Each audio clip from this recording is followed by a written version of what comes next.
The Deal is just a wonderful film, and the idea sprung from you, Sumalee? It did. Thank you, Tony. We're so happy to be here with you. Uh, it did. I am kind of still beside myself that we made a film that honors how fiercely my mom loved me in real life, and she was she was my North Star through the whole process. And it is such a touching film in that way, because it's all about the sacrifices people make for family. Emma, was that on the page when you read the script for the first time? 100%. And the script that I got when we were in the audition process was actually very different to what we ended up shooting. But both scripts had that in spades completely, and that the mother-daughter relationship was always the most important part of the story from day one. Emma, I have to ask you this, because there's something about your performance that reminds me of a singing performance. Does music play a part in you putting together characters and in your acting? Oh, that's an interesting question. I'm not a singer, definitely not. But I do. I sort of make a playlist for each of my characters. So I guess music does come into it, and I do have a musical background. I've got a dance background and a musical background. So I suppose musicality plays into it sort of automatically, but also it has to be said that the dialogue that was written had such a beautiful flow to it that in itself felt like a song, actually. Like the conversations that Tala and Alan have, they just bounce back and forward so naturally, like it would in a kind of Sprechgesang kind of way. And I wanted to comment on that, Sumalee. It's really written like a beautiful 17th century poem. I mean, the dialogue, wow. The dialogue flows so well in this. I so appreciate you saying that. And I gotta say, kudos to our writer, Sean Prezant. Part of the reason I chose to work with Sean on this is that he actually knew my mom when she was alive. She passed away 9 years ago, but he actually knew my mom. And so because he knew us and saw us interacting, there's literally so much about my relationship with my mom, everything about the way we loved each other, the way we argued, the way I got mad at her. You see that on screen. For example, in the beginning, one of those opening scenes where Annalyn and Tala are talking, and we're like 5 days away from Tala's processing date when she has to die. It's literally taken from real life, because when I was in high school, my mom was diagnosed with breast cancer, and she's a single mom, just like Tala. And I had no idea. I just didn't have the emotional maturity to understand how to deal with that. And so when she was going to go in for her mastectomy, I just couldn't emotionally handle it. And I refused to go to the hospital, and I disappeared. I just couldn't do it. This was my sole support system, and I couldn't deal with what might happen, that she might actually die. And you see that literally in the movie where, Annalyn gets mad at Tala for having, for having to die, and then storms out and goes and parties with her friends. And it's literally like so much of what my mom and I went through is on screen. But I think it's a universal theme where we all deal with our fears and grief so differently. Yeah. That sometimes it looks like we don't care and we're a little callous about it, but we're hurting very deeply. Yes, I'm so glad you see that too, because the relationship between a mother and daughter is something it's so unique, and it may not look perfect on the outside, but the love when it's there always shines. Yeah, and it is a unique relationship, but it's at the same time incredibly relatable, because all women on this planet are daughters. Regardless of whether they had a relationship with their mother or not. But I think every mother and every daughter could probably relate to some aspect of Tala and Alan's relationship. So I think it is quite universal in that way. Yeah, I think so. I think so too. And I think the chemistry between you two, was that from the get-go, or did you guys work on it because it seems so natural? I don't think we did. We didn't have time. I don't think, I really feel like it was from the get-go. We did some things as filming went on to, I think, kind of feed that. But at the beginning, there were meals, we went shopping. Yes. During production, we did, this was one of my favorite memories, was doing that escape room. Oh my God, I totally forgot about that. Oh my God. Yeah, that was fun. That kind of stuff, I think, feeds into it. But I want to say, for both, I think Emma did an amazing job. And for both of us, this was like our first, right? This was our first kind of lead role for both 100%. Of us. And it was nice. I mean, Emma's such a pro. We both brought our A games. And I hope, I was hoping that you would see that chemistry on screen. And it's nice. I appreciate you calling that out. Yeah. Well, it's something you can't hide. I mean, either you have chemistry or you don't. And you really blew me away, because there are moments where, that suspension of belief happens and you just are sucked into this. And what a terrific dystopian story this is. I mean, it really is kind of a look at today. One of my mentors was Rod Serling, and Rod honestly told me, he said, you could talk about anything you want as long as you do it in science fiction, and then nobody can censor you. And I think this is really, we're looking at 21st century, here. Absolutely. And I don't know if you knew this, Tony, we filmed, I came up with the idea in 2017. We finished filming. We did our reshoots December of 2019. Wow. So literally, and thank God Dean Devlin pushed to be like, we got to get our reshoots done. Let's do them as fast as possible. And we did them December 2019 before we even realized what was on the horizon. Oh my gosh. Wow. Yeah. So our morbid joke in post was like, we got to get this movie out there before it becomes a documentary.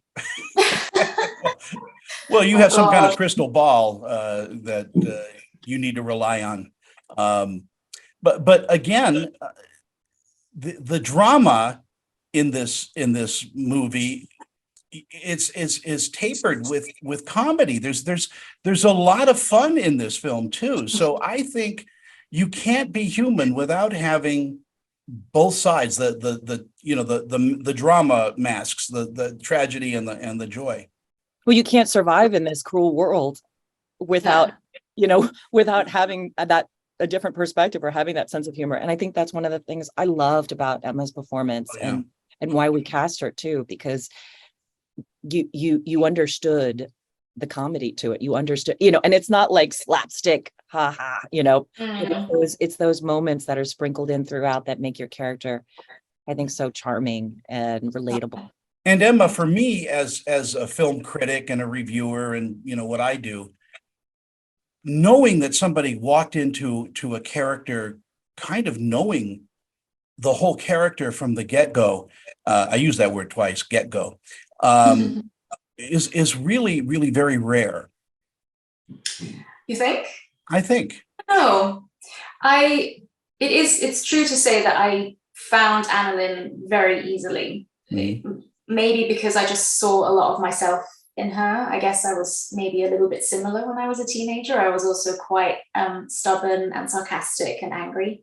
So I could relate to a lot of that in some ways. And she was, I just saw her on the page, and it was a real kind of honor to play her, I guess. It sounds a bit cheesy, but that's what it felt like. Well, I feel it was an honor for us to watch your performance, because it's as I said at the very beginning, before everybody entered, you are a hell of an actress, and we have to see you do a lot more. I would like to do a lot more. I'll call. But then, as Sumalee said, then the pandemic hit, and things just went, and then we were all sat around in our homes for, 6 months or whatever. So things are slowly starting to, pick back up again. But yeah.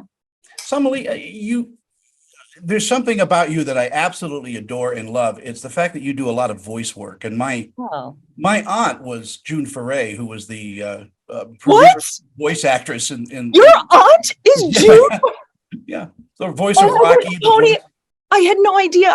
I thought I was doing my research before meeting with you, but your aunt is June Foray? Yeah, or was. She passed away at 93. Yeah. Oh my And gosh. but so I watch voice and I listen, and you have such a range. I mean, you do a lot of anime and all of that, but again, that has to inform what you do in front of the camera.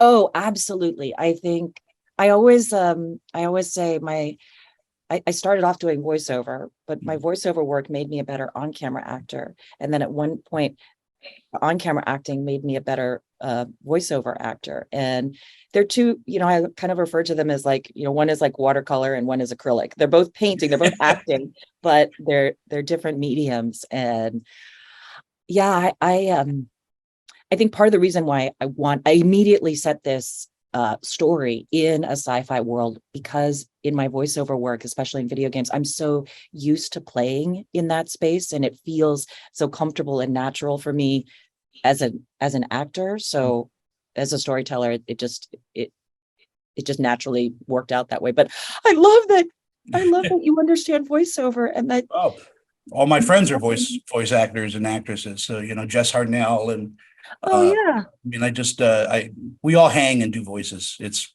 odd. Oh my gosh. Emma, Yeah. this is really a period piece. It's kind of, a dystopian.